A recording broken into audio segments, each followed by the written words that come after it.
নমস্কার বন্ধুরা, ইউসি reasoning YouTube চ্যানেলে সবাইকে স্বাগত জানাই। আজকের ভিডিওতে রিজনিংয়ের 10টি গুরুত্বপূর্ণ প্রশ্ন উত্তর নিয়ে আলোচনা করব, যেগুলি আপকামিং কম্পিটিটিভ এক্সামের ক্ষেত্রে খুবই গুরুত্বপূর্ণ।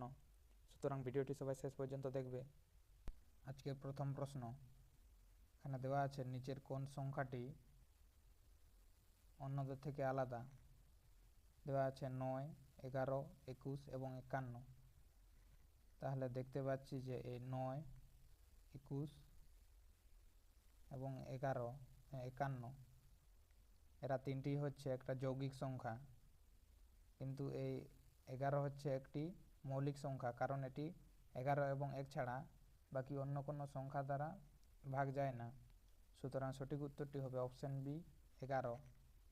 পরের প্রশ্ন এখানে দিয়েছে, যদি যোগের জন্য গুণ, বিয়োগের জন্য ভাগ, গুণের জন্য বিয়োগ এবং ভাগের জন্য যোগ হয়, তাহলে এই সমীকরণটির মান কত হবে তা বার করতে হবে। প্রথমে তাহলে দেখি 26, তারপরে বলেছে এই যোগের জন্য বুঝবে গুণ চিহ্ন, তারপরে আছে কত 74, তারপরে আছে বিয়োগ চিহ্ন, বিয়োগ চিহ্নের জন্য ভাগ চিহ্ন বুঝবে, তারপরে কত আছে 4 আছে, 4-এর পর আছে গুণ চিহ্ন এবং গুণ চিহ্নের জন্য বলেছে বিয়োগ চিহ্ন হবে, বিয়োগ চিহ্ন, তারপরে আছে 5, তারপরে আছে ভাগ চিহ্ন, ভাগ চিহ্নের জন্য যোগ চিহ্ন হবে বলেছে, যোগ চিহ্ন, শেষে আছে 2। তাহলে 26 গুণিত 74 ভাজিত 4 বিযুক্ত 5 যুক্ত 2, তাহলে 4 2 দুগুণে 4 এবং 13 দুগুণে 26 এবং এই 2 যায় 37 দুগুণে 74,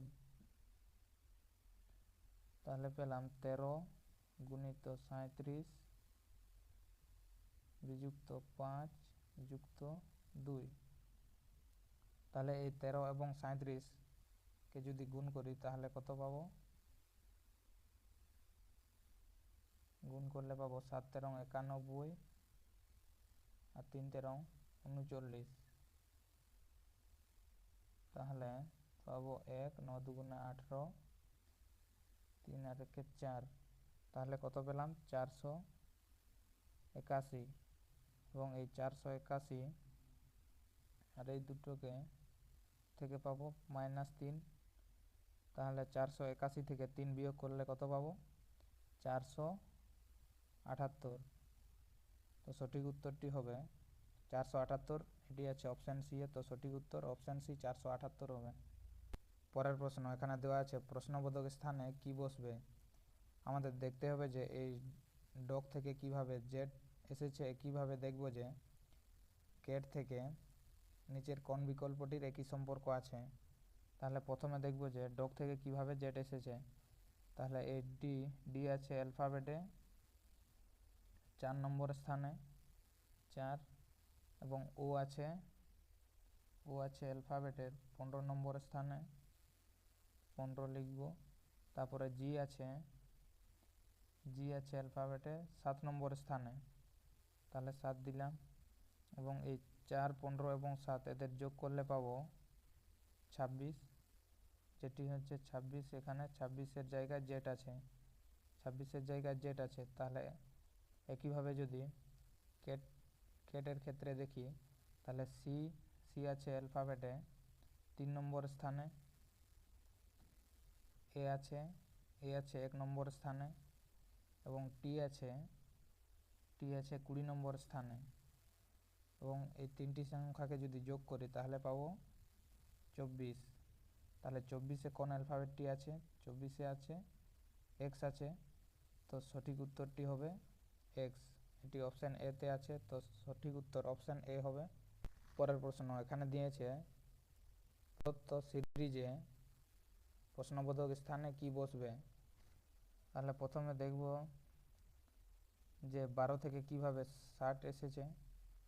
তাহলে যদি দেখি 12-র সঙ্গে 5 গুণ করি তাহলে আমরা 60 পাবো, এবং 60 থেকে 65 যাওয়ার জন্য এই 60-এর সঙ্গে 5 যোগ করতে হবে এবং 65 থেকে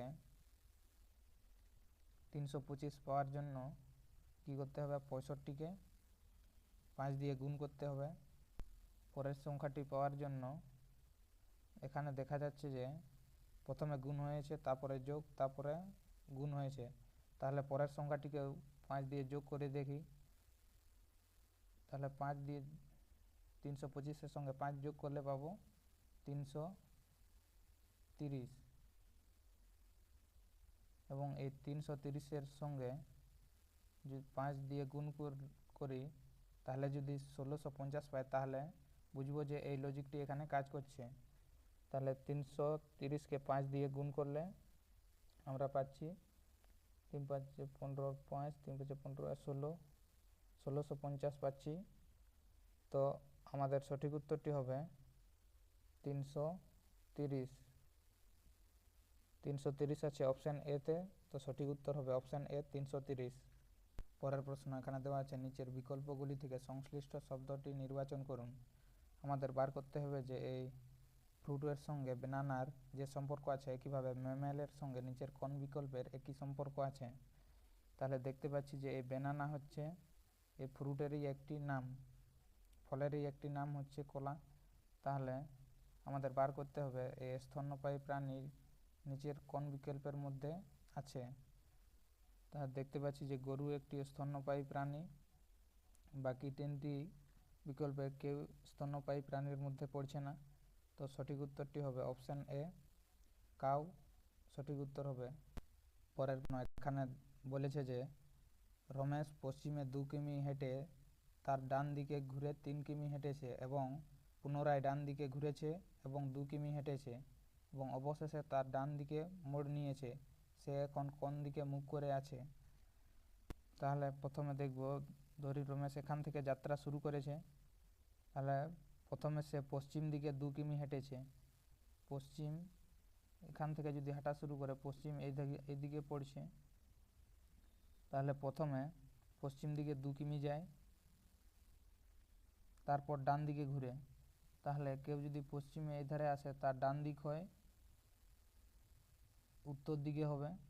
সে ডান দিকে মোড় নেয় এবং 3 কিমি হেঁটেছে। তারপর বলেছে যে পুনরায় ডান দিকে ঘুরেছে এবং 2 কিমি হেঁটেছে। এবং কেউ যদি এই উত্তর দিকে যায়, উত্তর দিকে যাচ্ছে, তাহলে তার ডান দিকে হবে এই পূর্ব দিকে। তাহলে সে পূর্ব দিকে ঘুরেছে এবং 2 কিমি হেঁটেছে, 2 কিমি হেঁটেছে এবং অবশেষে ডান দিকে মোড় নিয়েছে। এবং কোনো ব্যক্তি যদি পূর্ব দিকে যায়, তাহলে তার ডান দিক হবে এই দক্ষিণের দিকে। তাহলে ডান দিকে মোড় নিয়েছে অবশেষে। তাহলে প্রশ্ন দিয়েছে সে এখন কোন দিকে মুখ করে আছে। সে এখন পূর্বের ডান দিকে আছে, সুতরাং তার মুখ আছে দক্ষিণ দিকে। তো সঠিক উত্তরটি হবে অপশান ডি দক্ষিণ। পরের প্রশ্ন এখানে দিয়েছে, যদি এ সমান 1 হয়, ক্যাট সমান 24 হয়, তাহলে এই পুলিশ সমান কত হবে। তাহলে এর নিচে অ্যালফাবেটের এ এর মান কত, এ আছে 1 নম্বর স্থানে, তাহলে এ এর জন্য 1 দিয়েছে। একইভাবে পরেরটা ক্যাটের ক্ষেত্রে যদি দেখি, সি আছে 3 নম্বরে, তাহলে সি এর জন্য 3 লিখব। তারপরে এ আছে 1 নম্বরে এবং টি আছে 20 নম্বরে।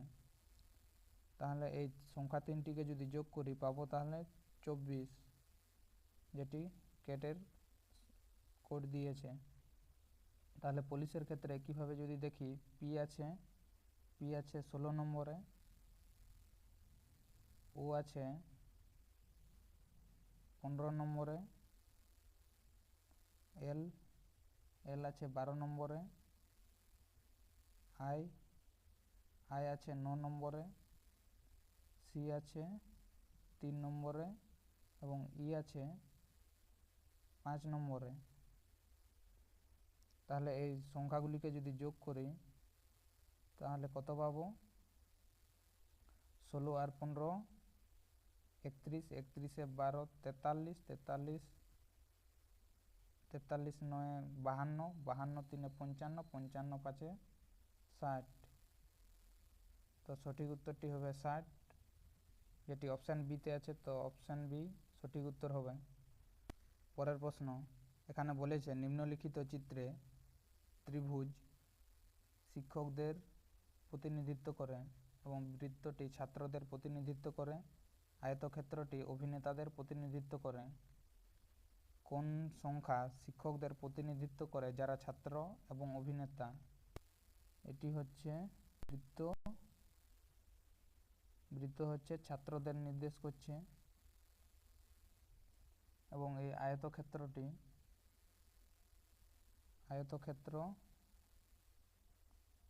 অভিনেতাদের।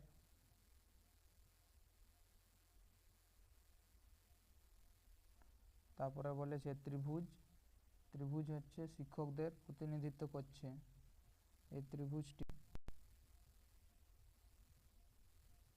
ত্রিভুজটি শিক্ষকদের প্রতিনিধিত্ব করছে।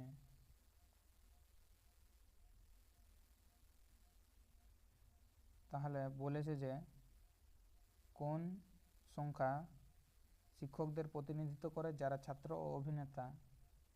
তাহলে এখানে দেখতে পাচ্ছি যে এই 5 সংখ্যাটি ছাত্র, শিক্ষক এবং অভিনেতা তিনটি ক্ষেত্রেই কমন আছে। তো সঠিক উত্তরটি হবে অপশান সি 5। পরের প্রশ্ন এখানে দেওয়া আছে নিম্নলিখিত বিকল্পগুলি থেকে অসামঞ্জস্যপূর্ণ বিকল্পটি চয়ন করুন। দেওয়া আছে Paris, Athens, London, new York. তাহলে এই প্যারিস, এথেন্স এবং লন্ডন এরা হচ্ছে দেশের রাজধানী। প্যারিস হচ্ছে ফ্রান্সের রাজধানী, এথেন্স হচ্ছে গ্রিসের রাজধানী এবং লন্ডন হচ্ছে যুক্তরাষ্ট্রের রাজধানী। কিন্তু এই নিউ ইয়র্ক কোনো দেশের রাজধানী নয়। সুতরাং সঠিক উত্তরটি হবে অপশান ডি নিউ ইয়র্ক, এটি বাকি তিনটি থেকে আলাদা। পরের প্রশ্ন এখানে দেওয়া আছে নিম্নলিখিত চিত্রগুলি অধ্যয়ন করুন এবং 3-এর বিপরীত সংখ্যাটি বের করুন। তাহলে যদি প্রথম এবং দ্বিতীয় ছবি দেখি, এর ক্ষেত্রে কোনো সংখ্যায় কমন পাচ্ছি না এবং দ্বিতীয় এবং তৃতীয় ছবিটি দেখলে এখানে দেখতে পাচ্ছি যে 5 সংখ্যাটি দুটির মধ্যে কমন আছে। তাহলে 5 সংখ্যাটি লিখে দ্বিতীয় ছবিটির ক্ষেত্রে 5-এর পরে দেখব ঘড়ির কাঁটার দিকে কোন সংখ্যাটি আছে, 4 আছে এবং 4-এর পরে ঘড়ির কাঁটার দিকে 6 আছে। একইভাবে তৃতীয় ছবিটি যদি দেখি তাহলে 5-এর পরে আছে ঘড়ির কাঁটার দিকে 1 এবং এই 1-এর পরে আছে 2। তাহলে এখানে দেখতে পাচ্ছি 6-এর বিপরীতে আছে 2, 4-এর বিপরীতে আছে 1। তাহলে একটি সংখ্যায় বাদ পড়েছে এখানে 3 সংখ্যাটি। তাহলে 3 সংখ্যাটি 5-এর বিপরীতে আসবে। আবার যদি এই প্রথম ছবি এবং এই তৃতীয় ছবিটির মধ্যে তুলনা করি তাহলে দেখতে পাবো যে দুটি ক্ষেত্রে 1 আর 2 সংখ্যাটি কমন আছে। তাহলে যখন দুটি সংখ্যা কমন থাকে তাহলে যে সংখ্যাটি দুটি পাশার ক্ষেত্রে যে দুটি সংখ্যা থাকবে সেটি একে অপরের বিপরীত হবে। তো এক্ষেত্রেও দেখতে পাচ্ছি যে 3-এর বিপরীতে 5 সংখ্যাটি আছে। তো সঠিক উত্তরটি হবে 3-এর বিপরীত সংখ্যাটি হবে 5, অপশান সি আছে, অপশান সি সঠিক উত্তর। ভিডিওটি শেষ পর্যন্ত দেখার জন্য ধন্যবাদ। ভিডিওটি ভালো লেগে থাকলে লাইক করুন, শেয়ার করুন এবং চ্যানেলে নতুন হয়ে থাকলে চ্যানেলটিকে সাবস্ক্রাইব করুন।